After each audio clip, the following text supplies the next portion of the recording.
All set. Okay, so welcome everybody to the Cape Fear Cyclists Board meeting and for May 2020. And Kitty is going to give us Eileen's Terry Benji report and publicity report. Thank you. Okay. Hopefully everybody had a chance to read what Eileen sent in for her items of agenda. Someone needs to mute themselves. There's talking in the background. Sorry.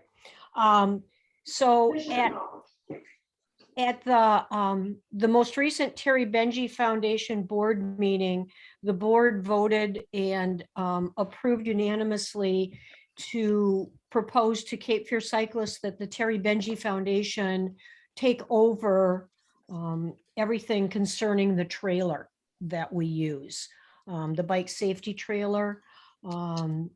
So historically, if you didn't get the background, 10 years ago, the Education Committee Chair, Mike Bassano, found a trailer to purchase. And as far as we can tell, the purchase was shared between Cape Fear Cyclists and the Benji Foundation. It's been under the auspices of the Cape Fear Cyclists ever since then, and it stores everything provided by Safe Kids for us to conduct bike rodeos. And there's also a bunch of bikes in there that we really, Tammy Brown and I are trying to get Safe Kids to take back because they're so old and they've been sitting in that trailer for so long, they're really not usable. So we need to find a way, but we can't get rid of them because they do not belong to either the Benji Foundation or Cape Fear Cyclists. But everything else in there is actually owned by Safe Kids, not by either organization. So the contents would continue to be owned by Safe Kids, but used by either organization.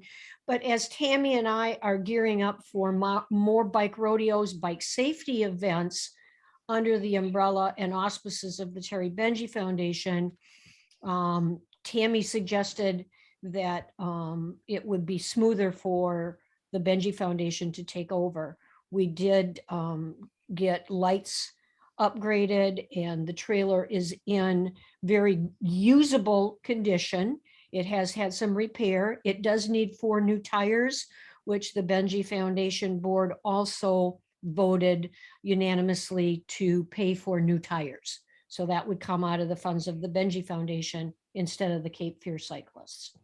So we understand there's a title somewhere, but again, there might be somebody on this board that knows where that title might be or who it rests with. But I'd like to make a motion to the Cape Fear Cyclist board that that the ownership of the trailer, the bicycle trailer, and responsibility for upkeep and maintenance be transferred to the Terry Benji Bicycling Foundation. Do I hear a second on that motion? Is there any discussion? I have a question. I second the motion. I guess it doesn't matter then. No, go ahead. Just question, please. Will it still have the Cape Fear Cyclist logo on it? Yes, none of the logos will be changed. It will still be, at least in name. And Al, I want you to pipe in on anything here also, please. Nothing will change. I mean, the Cape Fear Cyclists are involved as far as education endeavors, but all of the planning, everything that's happening as far as safety, education, a new program that Trish Farnham and I are working on, that's all coming from the Benji Foundation. So we felt that it was just smoother, and with some other initiatives that we're looking on working on, that if it came from the Benji Foundation, it would be easier to control where that trailer is and what's in it and how it's being used. But we will not change the signage at all. It will still be, because Cape Fear Cyclists was initially involved in obtaining the trailer 10 years ago, along with Mike, and then monies from the Benji Foundation. And so just to be clear, the Cape Fear Cyclists would still have use of it if we needed it for like the Tour de Blueberry or social events or anything like that, we could still share it. It just would be in the control of Terry Benji. Is that what you're saying, Kitty? Absolutely, that's what I'm saying. I mean, we need to find a way to empty that trailer out because, as I say, we can't just get rid of the stuff that's in there because it literally does not belong to us. But that's an easy solution at this point. And if Tammy and I have control of that, we can go to Safe Kids and figure out a way to get rid of those bikes essentially and organize and clean up that trailer. And then we could put more things in there. And there's a lot of room in there. And absolutely, I mean, being able to have that trailer at the Blueberry Ride, I think makes perfect sense because what great promotion and publicity for both Cape Fear Cyclists and the Terry Benji Foundation. So I mean, that, it just yes. strikes me that from an education perspective, you're the ones that use it, right? And Yes. so why not take care of it? And if you're the ones that are doing that, I think your other point is that it's really the outside of our own brochures. It's the only real advertising Cape Fear Cyclists has. And, you know, it's probably pretty important to Cape Fear Cyclists to maintain that, I would think. I would agree. I would agree 100%. Sound cool. Yep. Okay, good. Al, is there anything that I neglected to add that you'd like to add? No, I think, Teddy, you've done a great job kind of explaining it. Just kind of looking back through the history, you know, at one time there was Cape Fear Cyclists. And then, you know, when Terry was unfortunately killed in a bicycling accident, we created the Benji Foundation. And over time, certain aspects of what Cape Fear Cyclists does and what the Benji Foundation have kind of become a lot more clear. And one of the things that's a lot more clear is the Benji Foundation is focusing much harder and more intensely on bike safety, bike education events. So it just seemed like a lot simpler to move the care and maintenance of the trailer over to the Benji Foundation. And yeah, absolutely. I mean, the Cape Fear Cyclists were the one that got the trailer. Mike Bassano did it. And you know, the Cape Fear Cyclists logo is all over the side of the trailer. That should never be changed. But what would, I guess the benefit of this would be just making the whole administration of it and the you know, when it needs a tail light, you know, do you have to go to the Cape Fear Cyclist treasurer, or can you just ask the treasurer of the Benji Foundation, hey, write us a check, you know, for a tail light, you know, that kind of thing. So I think that's what's behind this. It's just not changing the role of the trailer, but changing, you know, how we take care of it. Yep, perfect. Okay, Answered all my so we have questions. What? I'm Sorry. good. You answered all my questions. I'm good. Good. okay, so we have a motion and a second. All in favor of changing ownership of the trailer to the Terry Benji Foundation, signal with a hand. Yeah. Aye. Hi. Okay, great. All right, so you want to go ahead and give the rest of her report? Yeah, I'll go through it really very quickly. Hopefully everybody had a chance to read it. Probably I'm not able to answer questions for Eileen, but her second point was talking about the Gullah Geechee Heritage Trail. That the Benji Foundation did provide $2,000 in a grant to the Greenway Heritage Trail for the development of their website. And the Gullah Geechee Heritage Trail is really gaining traction.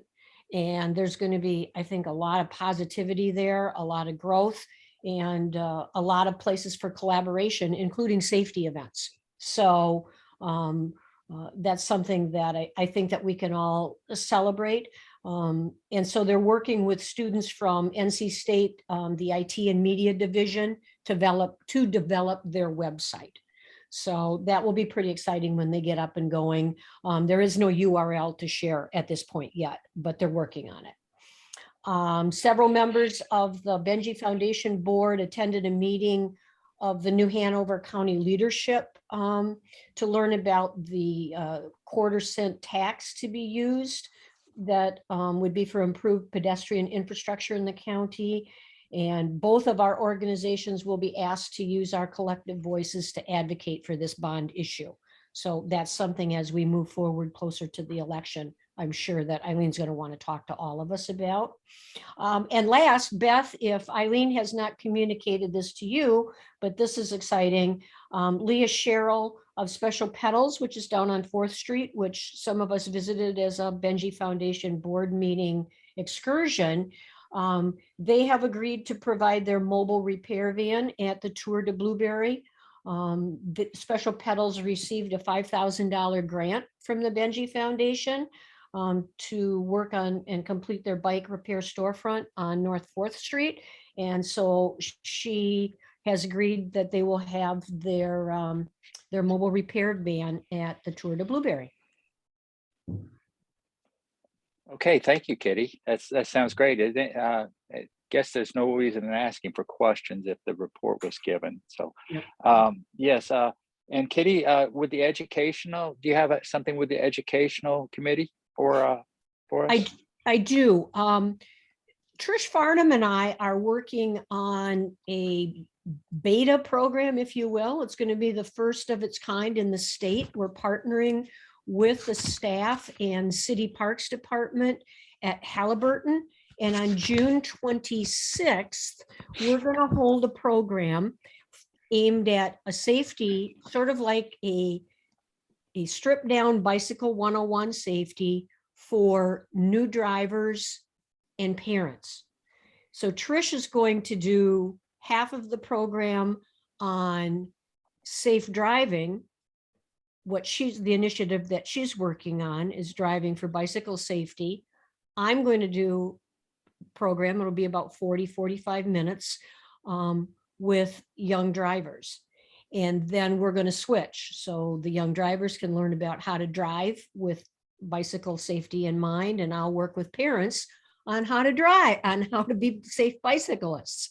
So this is the first of its kind, but it's really exciting because we're partnering with the staff at Halliburton and City Parks and Rec. And it's opened up a whole opportunity.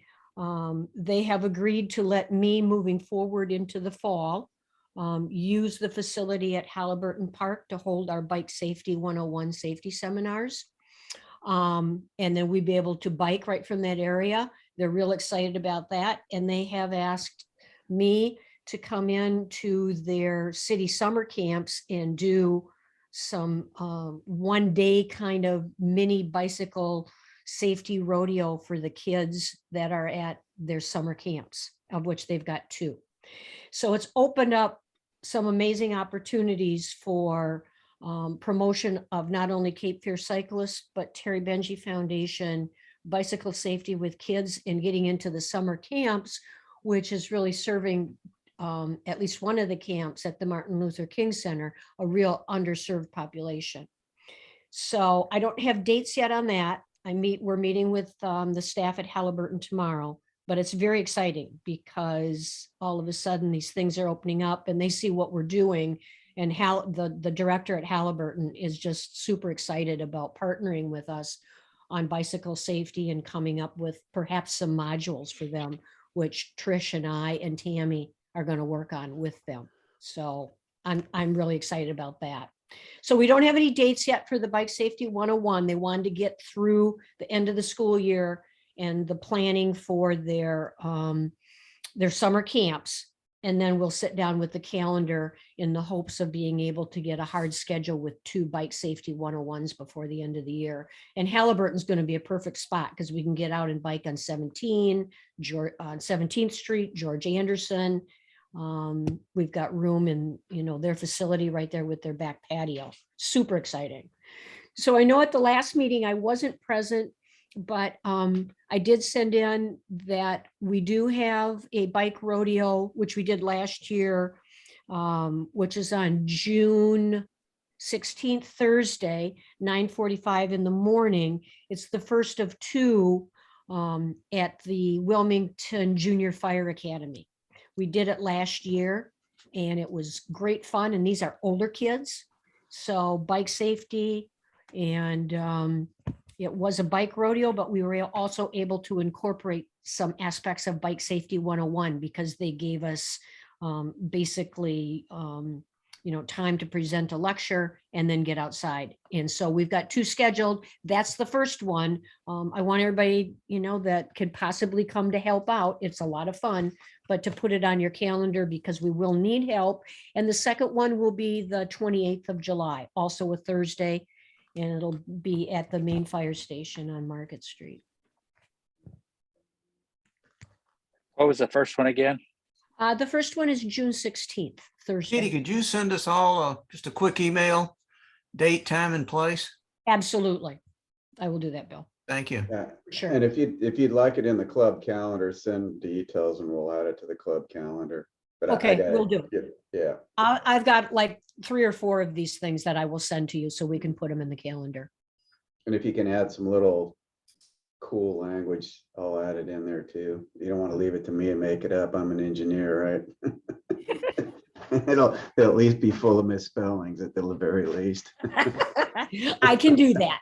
I All can- right. Does Sounds anybody great, have, Kitty. you bet, anybody have any questions before? I do have to leave early. Unfortunately, I got 2 board meetings tonight. I'd like to just make a couple of quick comments. First of all, this connection with Halliburton is just amazing. I mean, this is a major step forward in the Cape Fear Cyclists and Benji Foundation, bike safety programs. I mean, I can't imagine anything better. And then as far as the 2 events with the fire department, try to get a lot of pictures and, either you do it, Kitty, or give them to me and I'll do it. We'll send those to the NCDOT, Yes, the helmet people. right. To reinforce that their helmets are going to really good use down here and they ought to give us a whole bunch more. Yeah. Okay, absolutely. Because I know Bill McDowell took a lot of great pictures at the one that we did last year, the Junior Fire Academy. So Yeah, I used all of those with DOT. Yeah. They loved it. As a matter of fact, they put it on their Facebook page.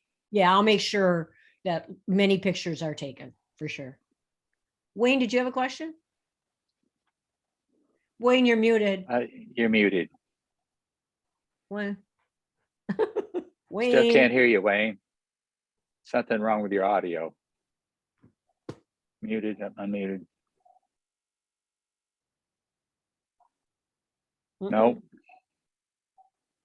Hey, Kitty, before you go, if you look at the calendar, I just added it's a non-club sponsored ride in Brunswick County for a Okay. Boys and Girls Club. Oh, And it's the first time I've ever seen it, but it struck me that it might be an opportunity next year for you to combine like a bike rodeo or something with those organizers, because it's small, short ride right there in Brunswick County. what's the date? It's actually the 25th and the rain day is the 26th, but Of June? it's, yeah. Okay. It's somebody that reached out to Phil.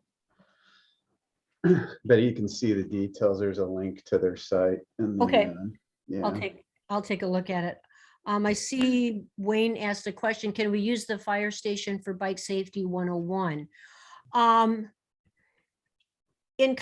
Wayne, in conversations with them, they said yes, but I think the location of Halliburton would be much better and more conducive because part of Bike Safety 101 is we have to get outside and ride our bikes. And because of the location of the fire station, I just think from a traffic standpoint and from a road standpoint, Halliburton is a better location. But yeah, we were told that we could talk about scheduling something at the fire station because years ago, Tammy did have some at the fire station. So we have 2 locations now available. Potentially, Great. not locked in, but Halliburton is locked in. They want to partner with us on a lot of things. So, and that's a great location, absolutely great location. Fire station at MP Park would be another one I would think. It's the park's right there next to the fire station. So Okay, I Might be don't know. I'm still learning, Oh. Phil. I don't know what that Okay. is. All right. Yeah.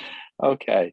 So thank you, Kitty. That's great news. Great news. So next on my list here, I have Bridget, and she sent an email saying she was going to attend tonight, but she was finishing up with school and hoped to do more and help out more with the club. So how about Charlie Hines giving an off-road report Hey, on? Phil, Yes. could you set Tony next? He said he's got to get off to Germany or someplace. Sure. Yeah. Let's go with Tony and the financial report. Sure. Hear me all right? Yep. Okay, good. I think I may have the title to the trailer. And I'll look for it. And but I think I run across something that looked like it in my going through all the paperwork. One other item associated with what Kitty was talking about, are we also talking about transferring the training budgets over to the to Terry Benji? Are we going to retain those within the club? Anyway, something to think about. We had no conversation about that. Okay. The other thing is that, to my knowledge, and there might be other sources of fund, the vast majority of the funds that go to Terry Benji flow from Cape Fear. Anyway. Yes.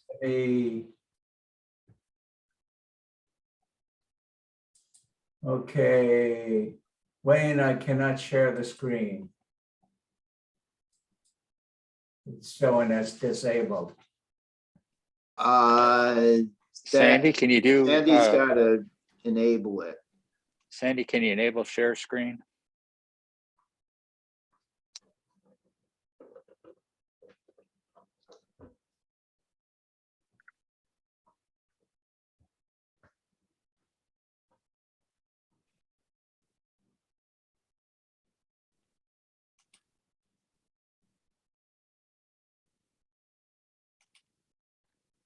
Tony, can you try it now?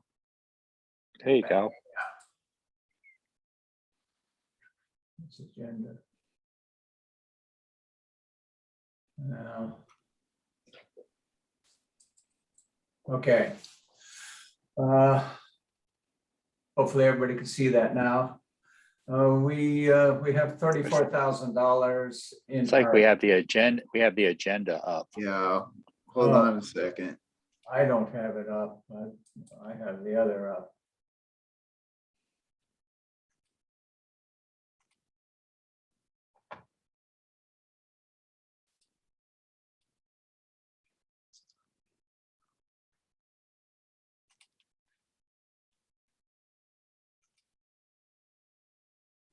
There we go.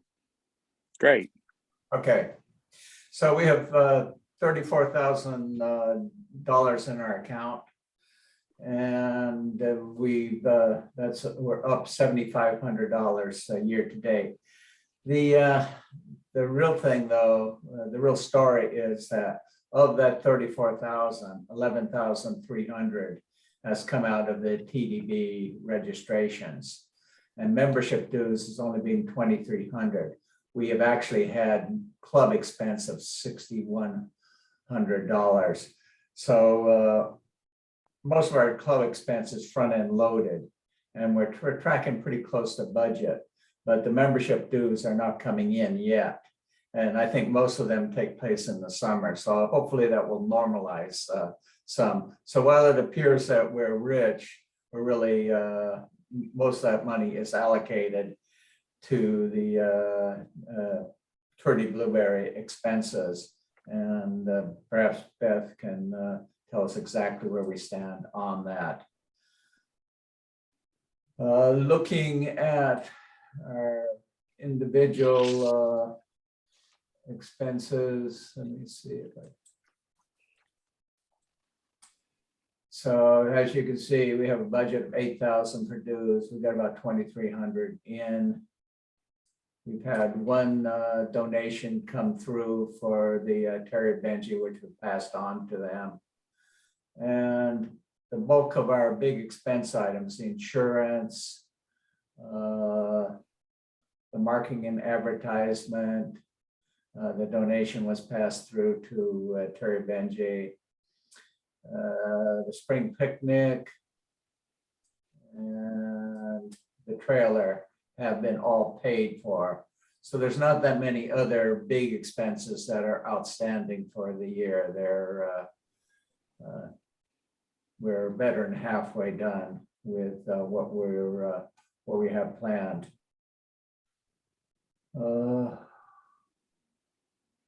As I said, Terry Benji has 11,300 on the fiscal year. That doesn't include $535 that was deposited last year against this year's Trudy Blueberry. So everything seems to be tracking pretty well. Our finances in total, hopefully we get some good deposits in June on the Tour de Blueberry. And let's take a quick look at that again. We have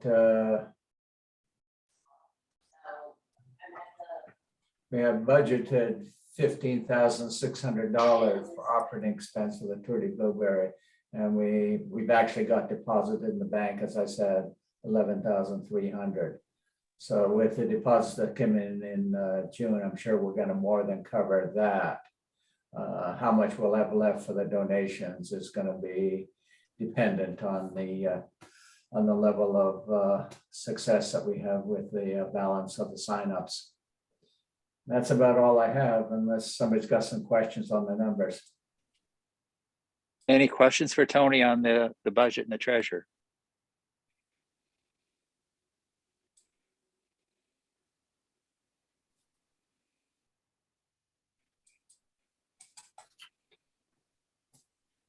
Okay.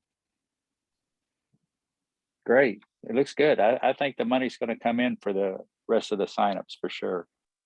And now let's go to Charlie.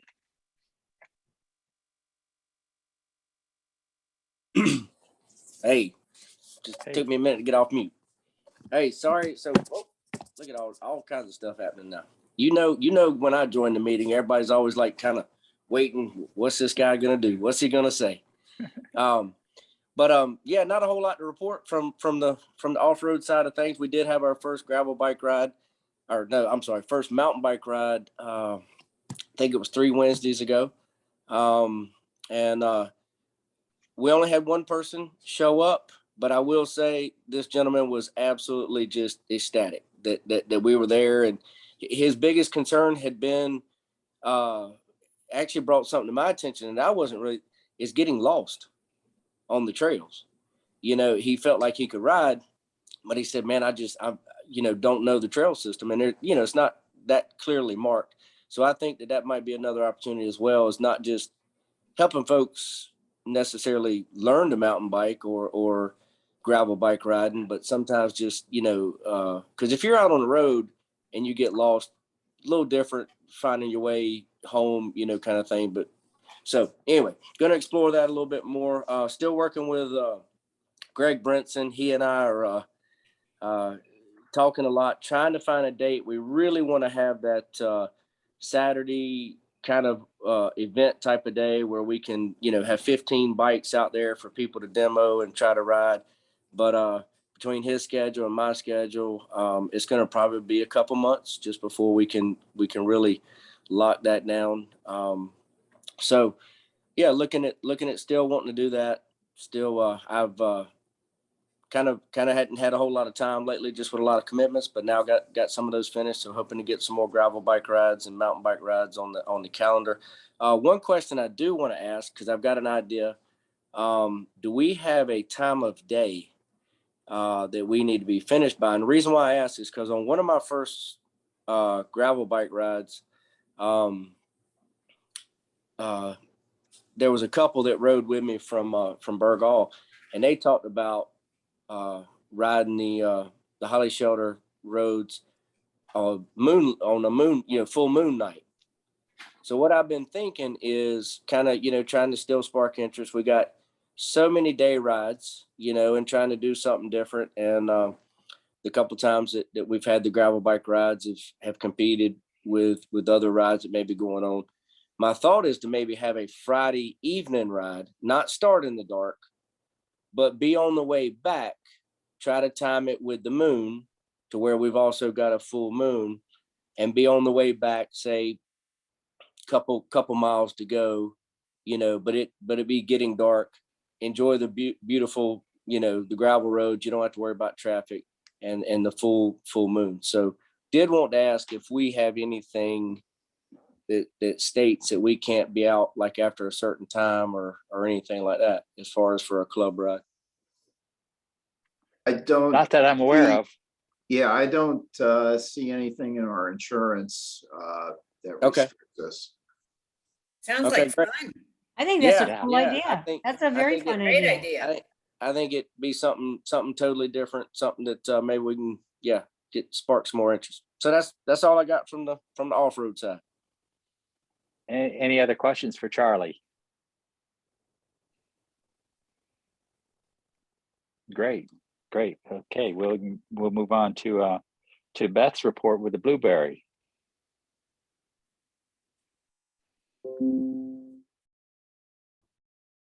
All right. Yay. All right. The blueberry is Yay. almost here.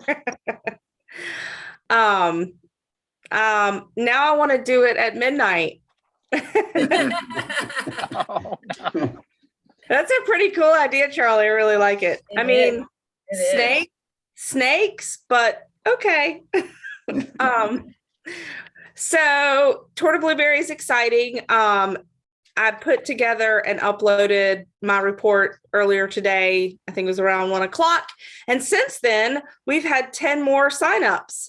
So we are at 271 total signups. Our income from that is $15,120. Our donations also rose today. So we have in like flat donations, $1,921, which is really exciting. wow. Yeah. So I'm very excited about that. I included in the report that was uploaded to Google, it's kind of in those last couple of, stages of making all the confirmation phone calls. We're doing really well. We will receive, all riders receive a t-shirt or tank, the lunch and the ride. I did have our one food truck back out. So I'm looking for another one. I found out today from not from the person who backed out, but from another food vendor. Burgal now charges $500 a year for food trucks to come to Burgal. So I think there was some contention between the original food truck and this $500 fee that Burgal now charges. And so we're going to find another one. We are still going to have Moe's burrito bar like we did last year. And so if worst comes to worst, we'll just double our order with them and they can send a bunch of burritos to us and we'll just have that. But I'm hoping to have the Moe's burritos along with Lane's Ferry food truck, which has burgers. So they already work with Burgal. They've already paid their fee. They already know how everything works up there. And so hopefully they are going to be able to join us. We do have a couple of extras. I confirmed snowy snow cones today. So we will have a dessert option for our ride. So when everybody's hot and coming off eating a wonderful lunch, they will also have the option to buy a snow cone. The snow cone place does ask for a $250 minimum, but I'm pretty sure that our riders are going to want to buy all the snow cones, including the blueberry one on special. Belinda has assured me that there will be a blueberry special. And then the other thing is that the North Carolina Blueberry Festival has is sending us a blueberry vendor. So we're not giving away blueberries this year. I couldn't get somebody to donate them, but we do have a vendor that will come to the school and sell pints of blueberries. So that is exciting. So riders won't have to walk all the way into town. They can just buy their blueberries with us. So I think that's going to be a big perk. Other than that, things are going well. We have one issue that I am concerned about, and I'm trying to fix/negotiate. Our normal start time has always been 8 o'clock, but for some reason, Chief Hawk of the town of Burgaw is saying that we need to start at 8:30. I don't know why. The 5K is at the same time it's always been. There's no other events going on between the 5K and the Tour of Blueberry. So we're not quite sure what's going on there, but he is going to get back to me in the next week or so to confirm whether we need to start at 8 or 8:15 or 8:30. I don't want to start at 8:30 because we've already told all of our riders that it's 8 a.m. But at the same time, if we could start at 8:15, that will kind of be a negotiation. So that is my one worry, but I'm hoping that Chief Hawk will come through for us. So yeah. I think that's it. Everything else is in the report. Do y'all have any questions? Yeah. Beth, Go ahead, Phil. Beth, I had one suggestion from a fellow clubmate that possibly in the future that we try to do something with one of our routes that would include going by or going through some blueberry farms in that area.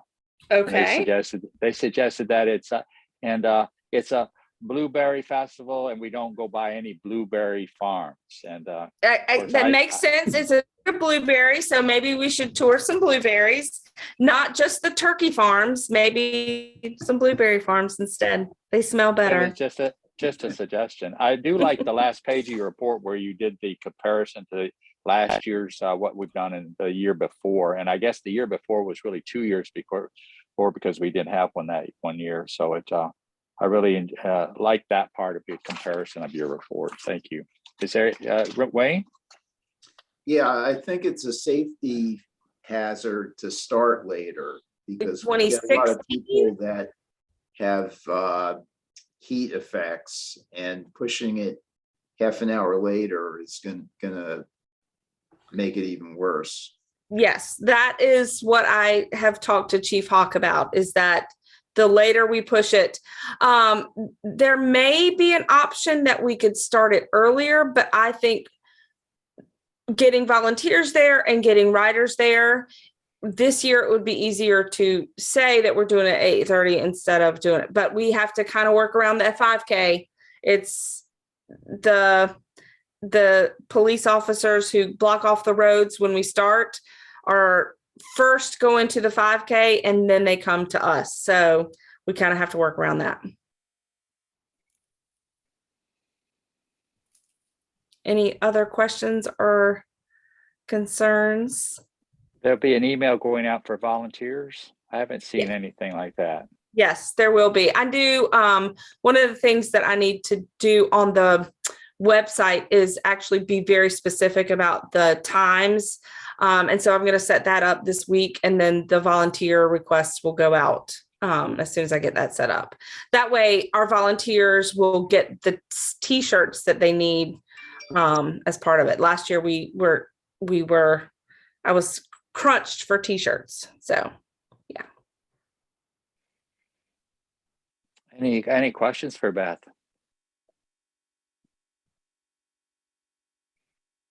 One of my special volunteers might be somebody to shadow me, since currently I am on a walker / cane because I had ACL surgery 2 weeks ago. So that might be a special volunteer. I hope you save one of those medallions to give yourself. Hey, look, Like a we have Purple Heart. so many medals that we are going to sell them in hopes that we can cash in on some. We don't have so many, but we do have about 25 left. And I'm hoping that somebody's going to be so excited they're going to buy a medal. So we have towels left over from last year that we're going to sell, as well as the bike lights. So I'm excited about those.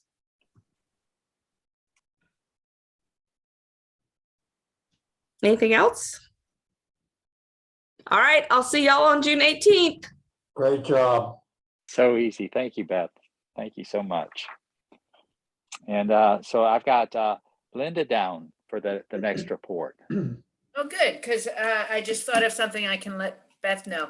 I've got just a couple of bottles of water and soda left over from the picnic. So it will just show up in your driveway sometime when I'm in your vicinity, okay? If it's there, you'll know where it came from. Okay, that's all. And Just leave it on the porch. That'll be great. okay, happy to. I'd like to ask, see if you think it's a good idea. I think it is to set a specific date for the picnic in the future, because it will help me in terms of if we continue to do things like food trucks, it will help us secure a food truck that we won't be settling, for one, and they have really high minimums. I'm sure Beth has run into that as well, but Beth doesn't have to worry about that.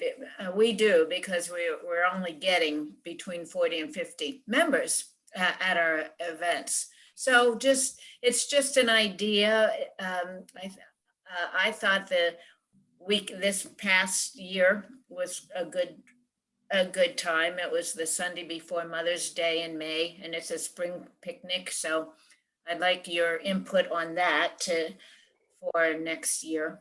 And this one was expensive because basically the food truck that I was able to get had a really high minimum.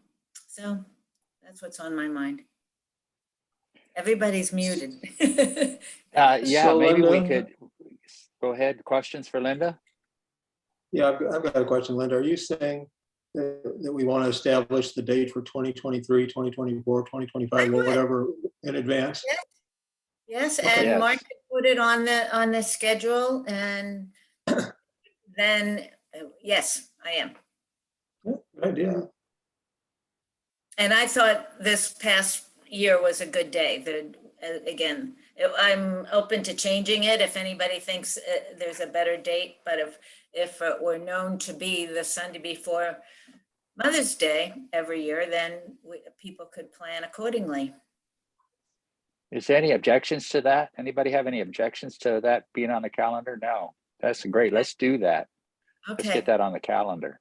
All right. And as we get closer to next year with whatever's going on with restrictions and the nature, of the pandemic, maybe we'll do something different. But this certainly seems to be working, and people who come to the picnic really seem to enjoy themselves, I think. And I thank everybody on the board here who did come, for being there, for your time. It was fun. Al, we really missed you for sure.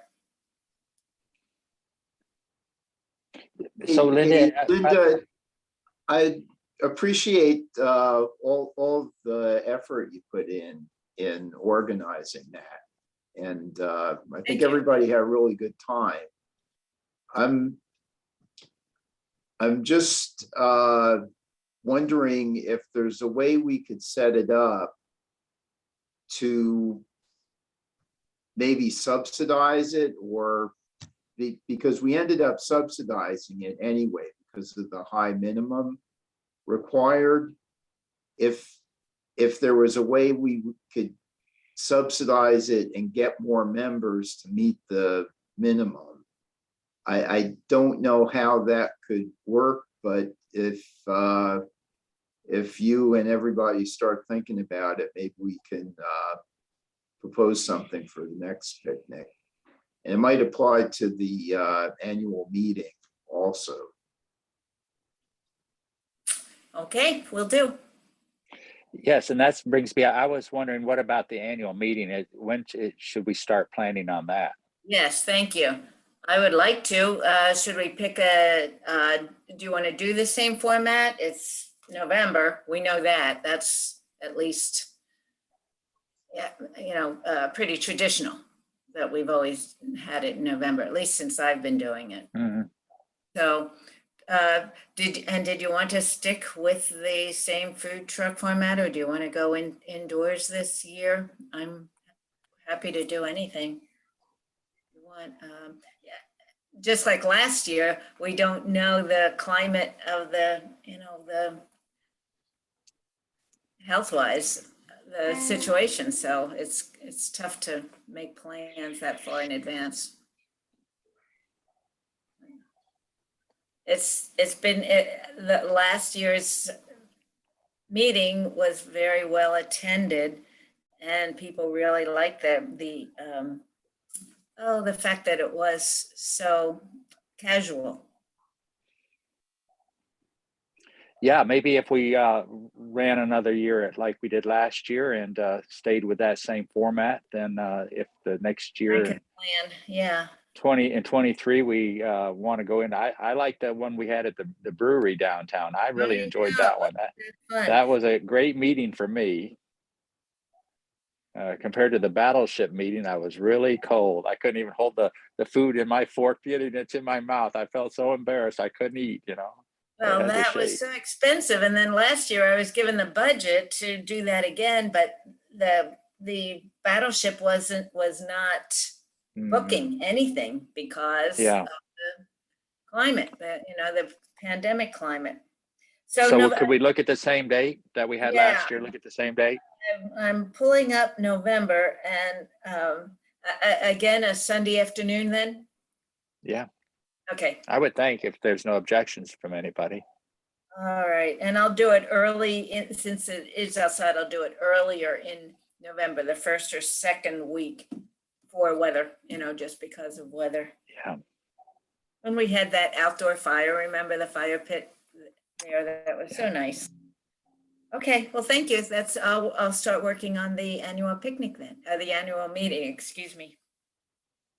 Great. Any more questions for Linda? All right, and I've got Bill Culpepper about the website activity, or anything new with the website. Nothing to talk about, really. We continue to have about 70 or 75 login visits, which means members logging in every month. That's down a little bit from the previous year, and I'm sure that's because of Slack. Slack is really, there's just all kinds of communication things going on in and out of Slack. So I don't really have a whole lot to say. Okay, any questions for Bill? Thank you so much for taking care of so many different details about the website for us. And Sandy, and the membership has gone down 8 people, I saw in the report.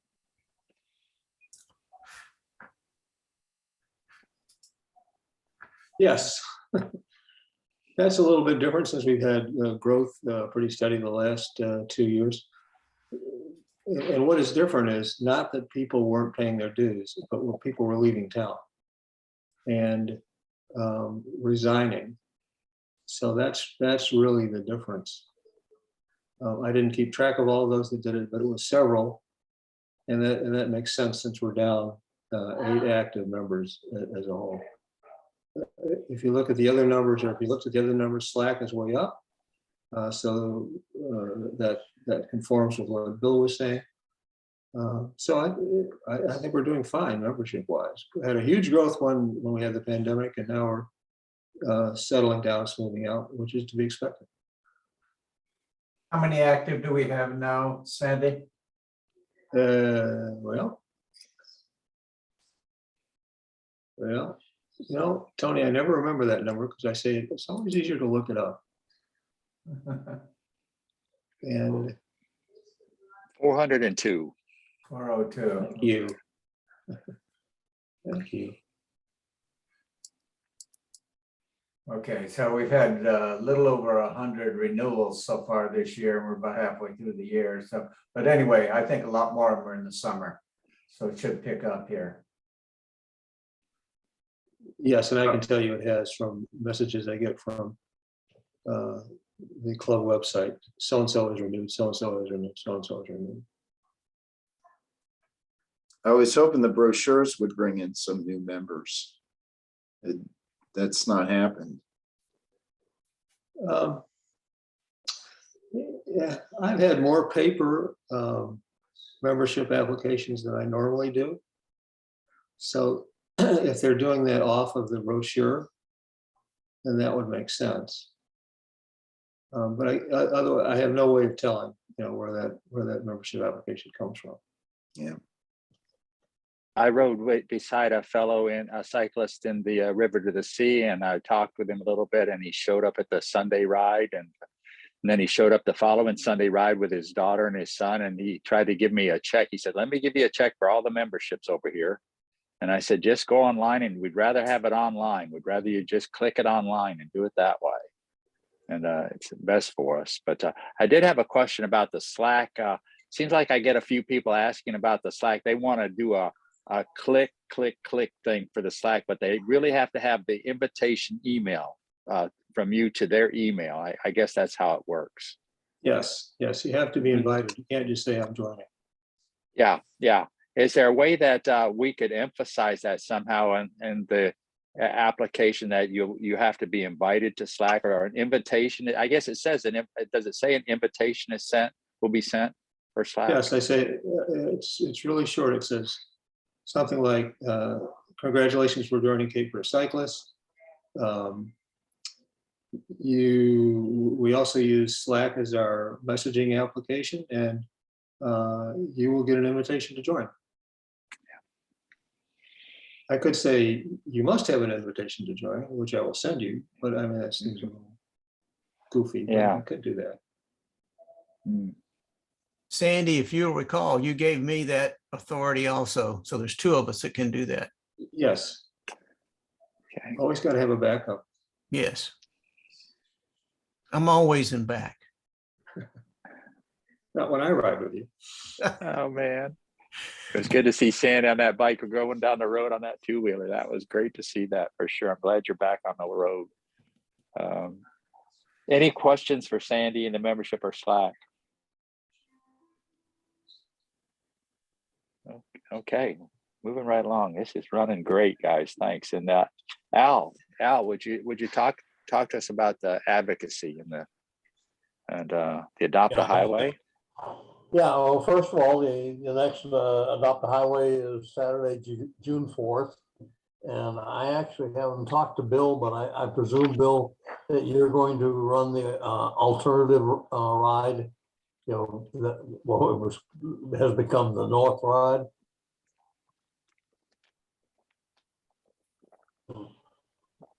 Bill, are you with me? Bill, you're muted. Yeah, Bill's muted. Okay. You're muted. Yeah. Anyway, well, let me just go forward. Ever since the board decided, we're going to stop the orange juice and find the yellow bottle and so on and so forth like that. I sort of wondered at the time, was that going to cause any sort of a decrease in attendance? Has not had a single effect. And I think people like the opportunity, to do the Adopt the Highway. We run it off in 30 to 45 minutes. Get together, the ride goes off on time. So unless the board has any, I guess, other guidance, well, let's just stay with that same procedure. And I don't hear any other guidance. As far as advocacy, again, you've been involved. I sent my report out, so I'm not going to go all through the details or anything like that. But the Gordon Road project is a classic example of where our advocacy efforts have an impact. The initial plans for that were there was just going to be a MUP, mobile use path, on the north side, which was great. I mean, we love that. But there was nothing on the south side of Gordon Road.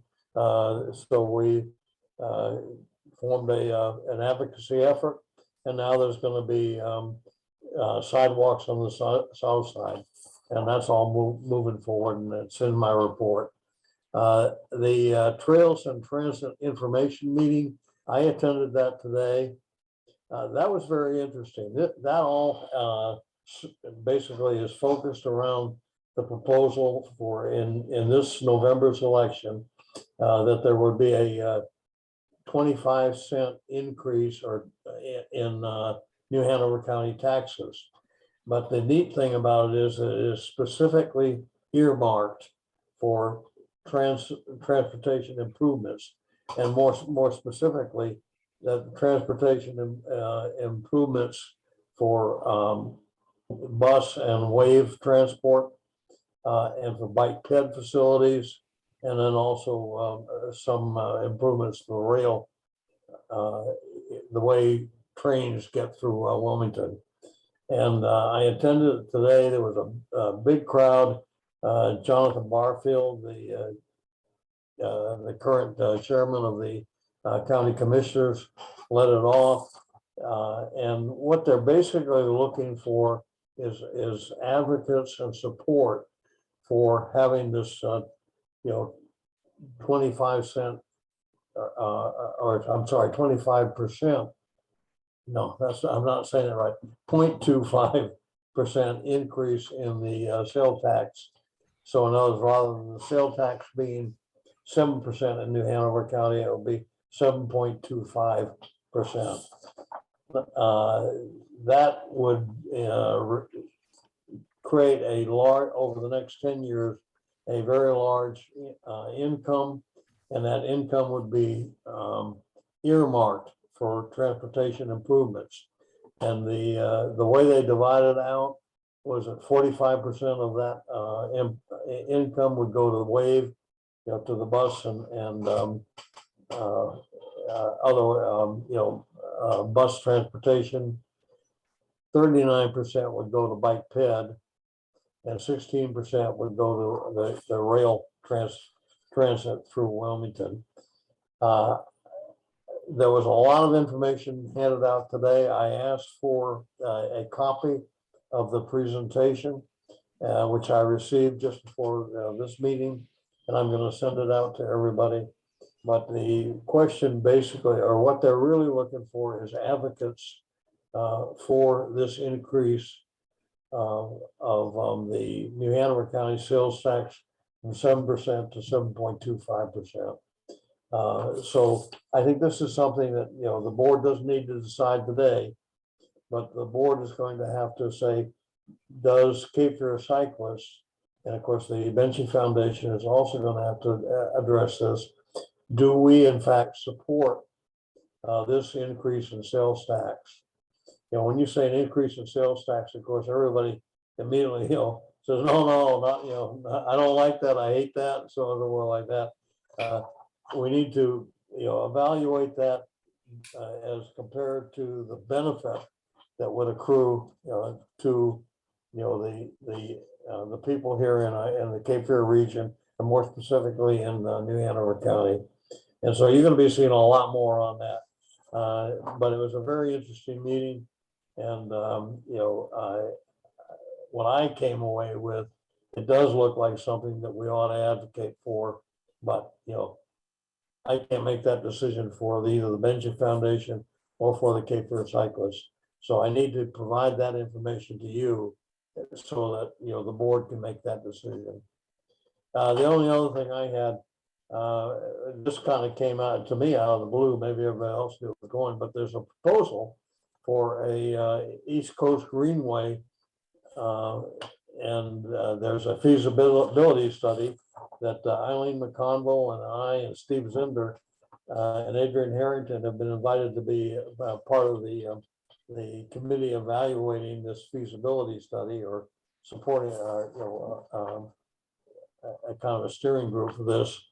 But the neat thing about it was, it would, if, and again, this is long term, but if it were to come into existence, it would be a greenway that would go from Holly Shelter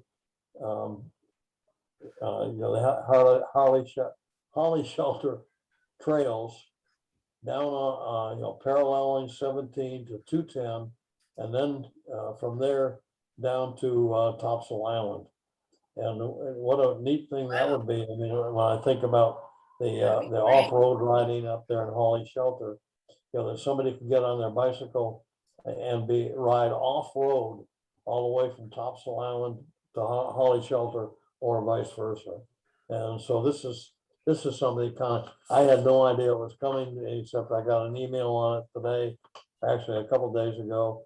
And Eileen and I and Steve Zinder are going to be part of that study group. And that's all I have. Great, Nice. sounds good. That sounds like a real great proposal to have a trail like that. That sounds really good. And want to thank you for all the work you've done to attend these different meetings and bringing the information to us. Does anybody have any questions for us?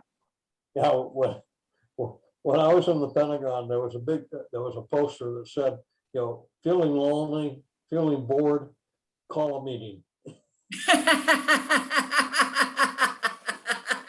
I love that. Hey, Al, you said it was a feasibility study. Who's doing the feasibility study? Pender County? Because the route is in Pender. There's more in the report I sent out this morning, but NCDOT has funded it, but they have hired contractors to conduct it. But the funding for the feasibility study was provided by NCDOT. Huh, that's encouraging.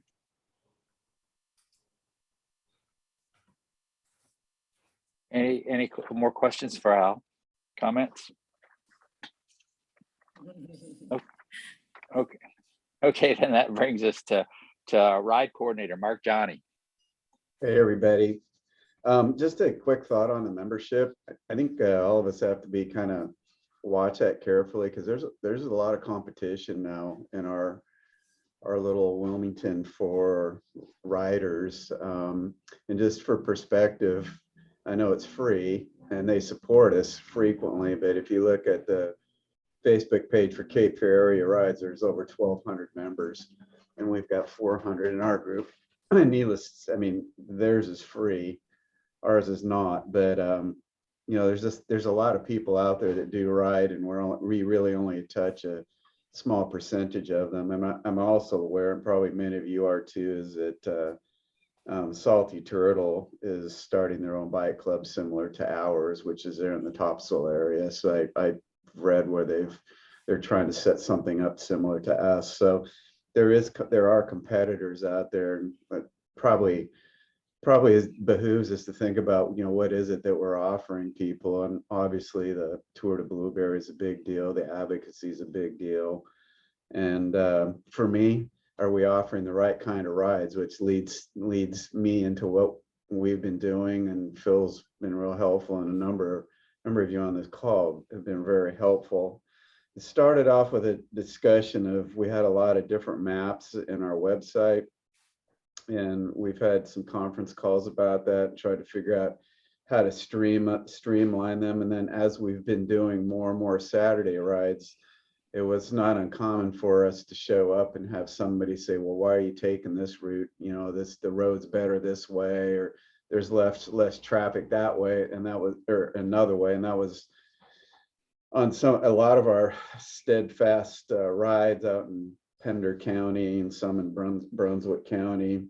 And so there was some discussion about updating maps. And so I kind of listened to a lot of people that had thoughts on it, and listened to some of our veteran members. And Phil and I got a group together here in my office in Wilmington. I guess it was a week ago today. It wasn't Phil. And we coaxed them with some pizza, and we got a group that came in, and it was interesting to hear what they had to say. So just really high level. Some of our existing maps, I've got notes, but there's some of them that we're going to tweak a little bit to make them better rides. So Phil and I both have notes, and we'll have to figure out how to do that. But I think one of the biggest things was, there's a discussion about a consistent format and how you make it easier for us as a club to have accessible maps, and how we might be able to get new maps from riders that are for rides that make sense. And we talked about isolating our maps or to ride with GPS. And there's been some research done on that. I don't know what it costs. I think it's a couple $100 a year, but the Ride with GPS actually has a club. It's $250 a year. $250, okay. But they actually have you could set up a Cape Fear Cyclists Ride with GPS section where somehow we would manage the maps that go in there. And that I think, Phil, we decided we were going to recommend today that that's something the club should do. Yep. So that we have consistency with our maps. I don't think we're not going to get rid of our maps, our existing maps. I think there's a discussion because there are some really good ones, but I think we'd have to convert some to Ride with GPS. But actually, probably a lot of them already are. But we want to archive those somewhere in our system so we always have those available. But we wanted to put that out on the table. Obviously, we'd have to have some rules. Somebody would have to manage it.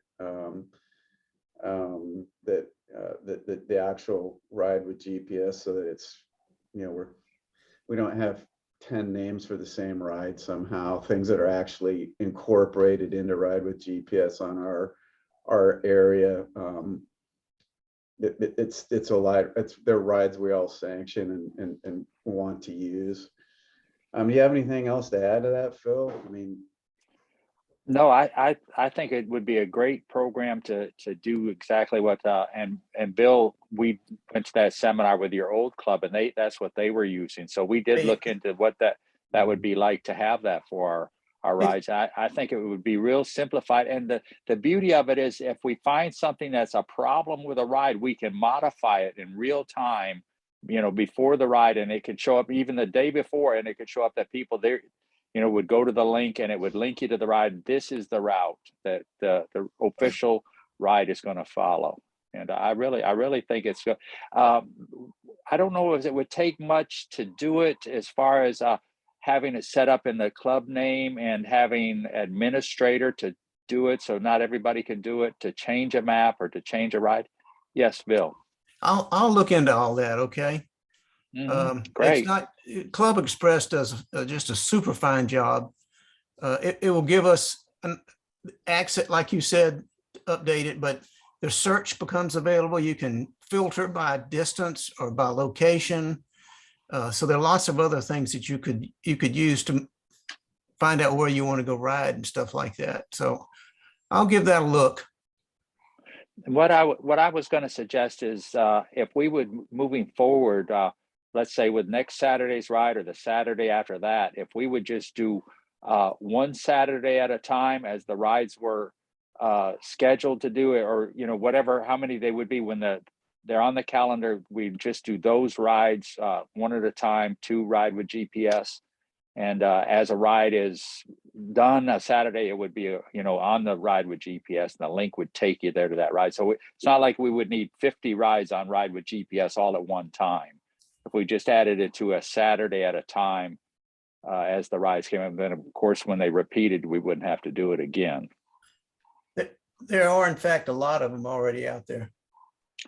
Yes, and I brought it up to one of our members too that uses Ride GPS, and he said, "Hey, we could copy over his rides and use his rides, and there's a lot there that are already there that could just instantly go right on the Cape Fear Cyclist part of Ride with GPS, a folder with Cape Fear Cyclist, and the link would come from our calendar and our website right to Ride with GPS. So if there would be no longer a need for having the TXC and the TXC file, all the different files, the Garmin file, with no need to have that listed on our website on the ride link page.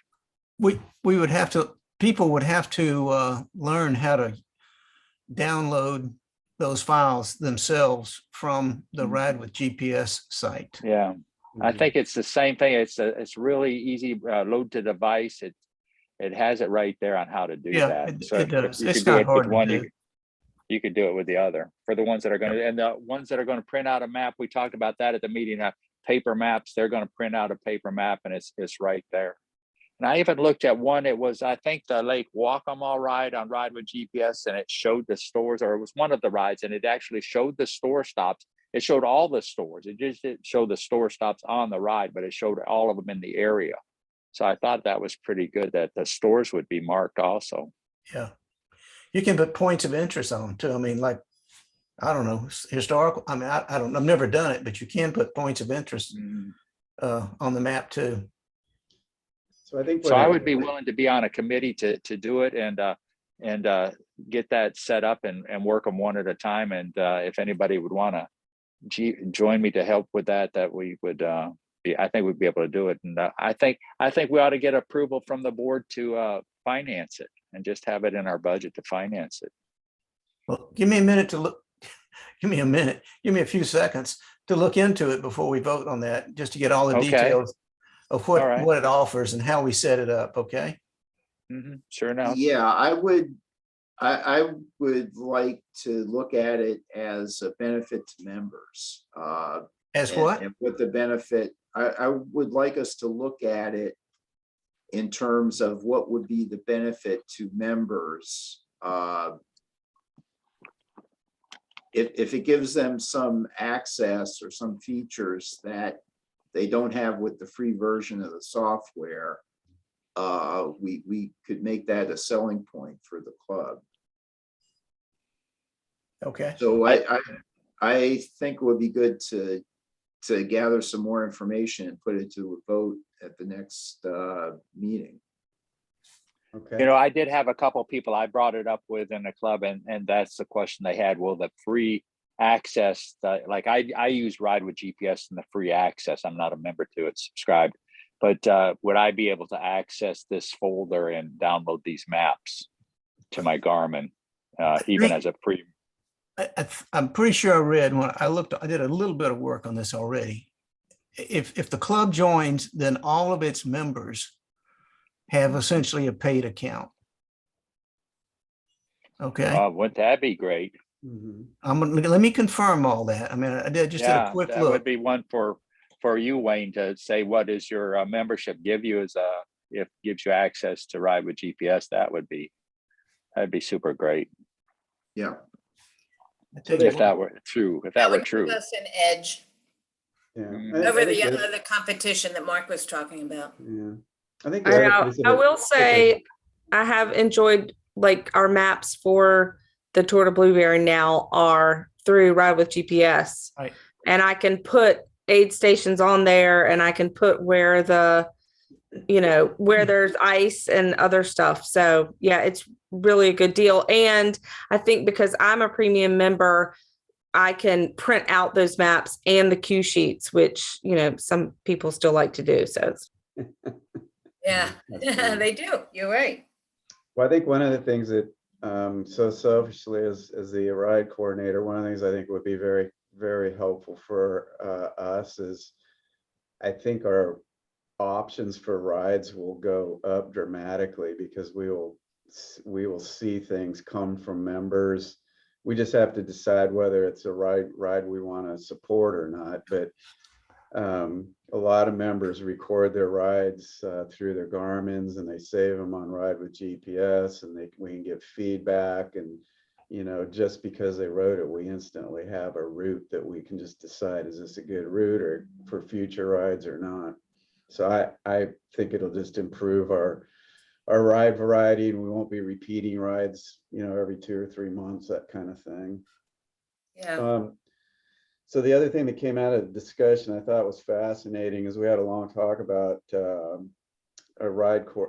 ride leaders, and I guess I think what we heard, Phil, was why people don't want to be ride leaders was less about the fact that they have to fill out a form in the day, or at the beginning of the day. It was more about they were worried about having to keep track of riders of all different paces and whatnot. So the discussion leaned towards it went back to why can't we sign up riders on ride days electronically, and then it's a rider's responsibility when they finish their ride to acknowledge that they finished their ride. Quite similar to what we see on the Tuesday, Thursday rides on Slack.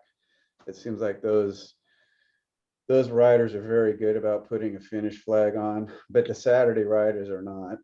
I don't even know if they look at Slack other than to see if it's canceled. So I've had it with Phil and I've both heard from a couple of people that there are electronic methods for signing people up for rides, and for those people to acknowledge that they've completed their rides without having somebody just stay there the whole time waiting or wondering or trying to make phone calls after the fact, that somebody's, if there's an issue with anybody. And I got some feedback from Jim Iannucci following our last Monday's meeting that he thinks that Ride with GPS might have a feature, and that allows riders to electronically sign up and acknowledge when they're complete.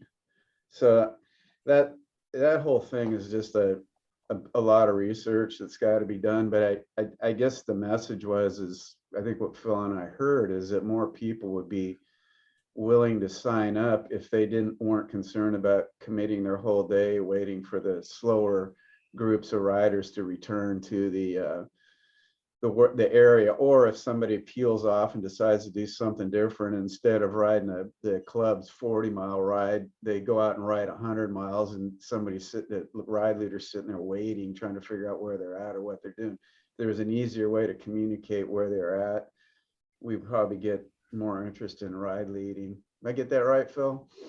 Yeah, that sounds about right. It would be nice if there was a utopia method of checking them in and checking them out for sure.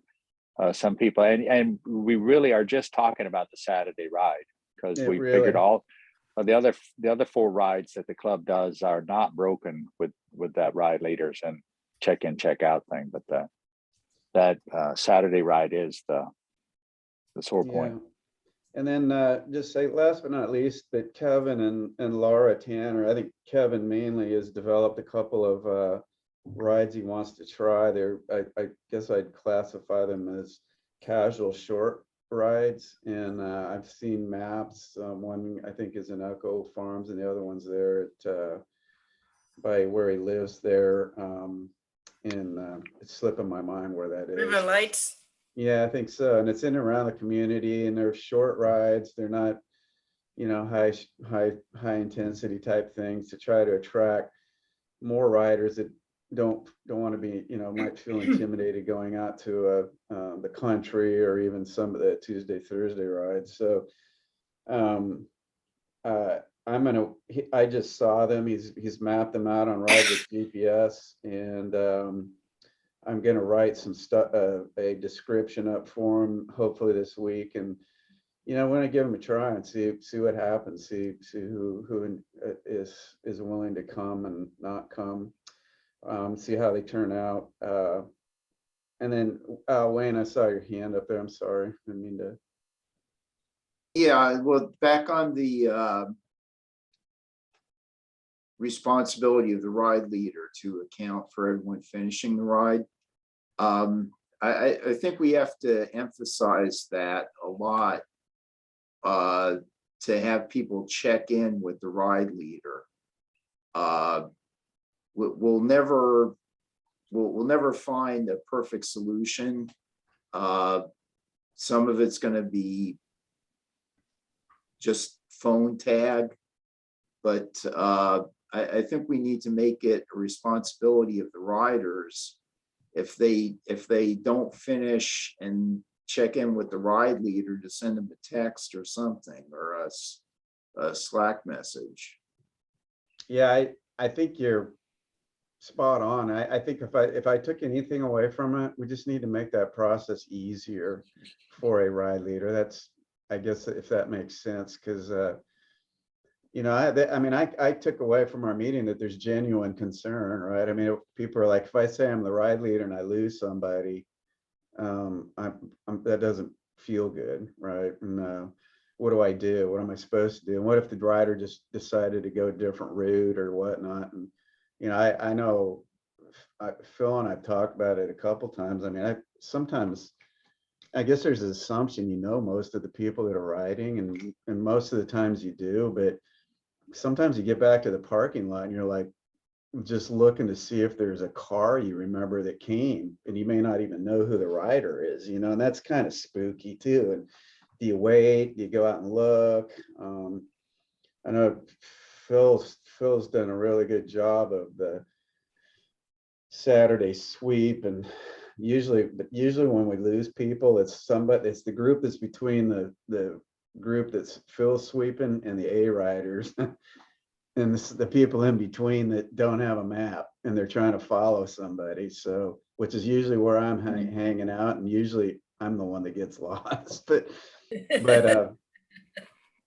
yeah, I guess if we had some consequences, that I've got some extreme thinking going on.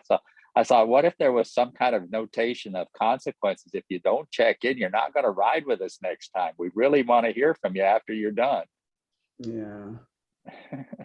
Yeah. I definitely say it's a concern. I know one of the reasons, like with doing the gravel rides and the mountain bike rides, is I've been trying to kind of keep it more beginner level so that we all stay together, you know, kind of an intro kind of thing, because I have been real concerned if we just launch everybody out there to the woods, I'm going to be like, oh my Lord, I won't sleep, you know, and until then I'm out there riding all night. So I definitely understand that concern. That's the way the Tuesday, Thursday ride is run. I mean, the Tuesday, Thursday, and the Sunday ride is, and the Wednesday ride is run like that. It's everybody's kind of looking out for each other, and they're willing to take that time to wait for the people to catch up before they take off again. And if the Saturday with the egos of some of our cyclists, they're just not gonna do it. I don't think you could. They'd ride their own rides. They just won't fool with the Cape Fear Cyclist ride. So I don't know if it's a situation we are going to be able to fix or not. Yeah, I think the one thing I've noticed with those A riders, you know, Adam and Gabrielle and some of those veteran riders, I mean, they know where they're going, right? I mean, they really, and they stay together. They do. I don't know. It's, you know, I mean, as a club trying to offer fun rides for everybody. I mean, even the slow riders like the ones out in the country where the fast riders are, you know. And, yeah, I wouldn't say that at all. All I was saying is as a ride leader, how responsible I feel for making sure everybody's back in. No, I absolutely like all the various different groups. So I'm not advocating for everybody to stay together. I just, as a ride leader, it's been a huge concern, especially in the woods. Yeah. So we're trying, I guess the moral of that is if we can make it easier by some sort of an electronic system. Again, both Phil and I have been approached by a couple people that said, oh, our old clubs used to have a real slick system for signing up and for checking in with the ride leader. And if we can figure that out, I think that's going to take some research, or if we can figure out how to get Slack to do it. I think the issue with Slack is you don't really, I don't know that people actually sign up, but you know, I think I've heard the same thing. People really like Slack, as do I like it a lot. But and then there's a discussion. I'll just wrap up here real quick. And then there's a discussion about the possibility of sponsoring or coming up with a 100-mile century type ride that the club would support. And I kind of, when that came up, apparently we used to have something like that, but I think that'll take a little bit of work. But I guess it's something that would. Have you done it, Beth? Yes. Yeah. Yes. So Cape Fear Cyclists every other year seems to do the hot hundo, which is Labor Day weekend in September, sometime around there. The last time we did it, I think, was 2019. It is similar to the Tour de Blueberry in that it leaves from Malpas Corner Elementary School and does loops. And, you know, so the school again is like the central hub. The last time we did it was pretty successful. I mean, the Hot Hundo has been a Cape Fear Cyclist event before. That year we partnered with Echo Haiti, which is we kind of fundraised with that group, and they kind of helped host it. It was a great ride to do. It's always hot. The last year we did it, it poured down rain, but we had 100 riders, and most of them had signed up for the Hundo. So it was it's a really cool thing. We could do it again. It's a possibility that we could do it.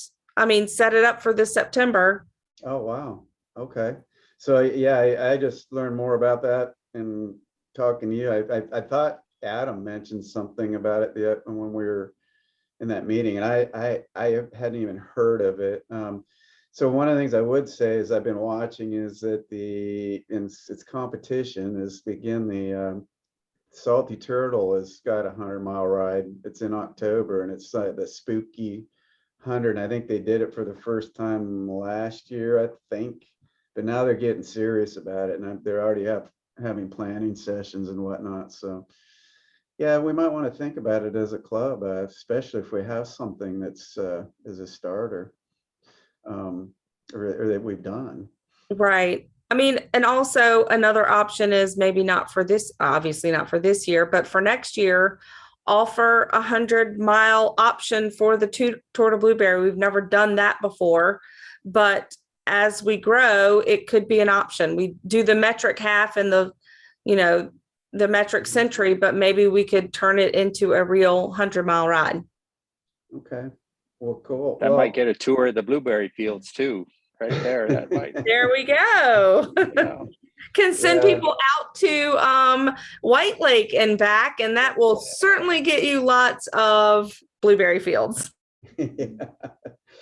Yeah. So anyway, I don't really have anything else to add. I probably will try to set up another face-to-face discussion on maps, just because it was interesting to hear people talk about it. And it sounds like, we haven't really talked about it for a while, and just to get people's feedback. So, I mean, I think cleaning up the maps, I really think that instead of cleaning up maps, I think the solution of looking at the ride with GPS might be a great solution that offers us more flexibility and opportunity. And then I think we're always going to be working on the ride leader thing. I know Bill sent some really interesting things to us about how other clubs have handled the ride leader situation, and I got to kind of look into that a little bit,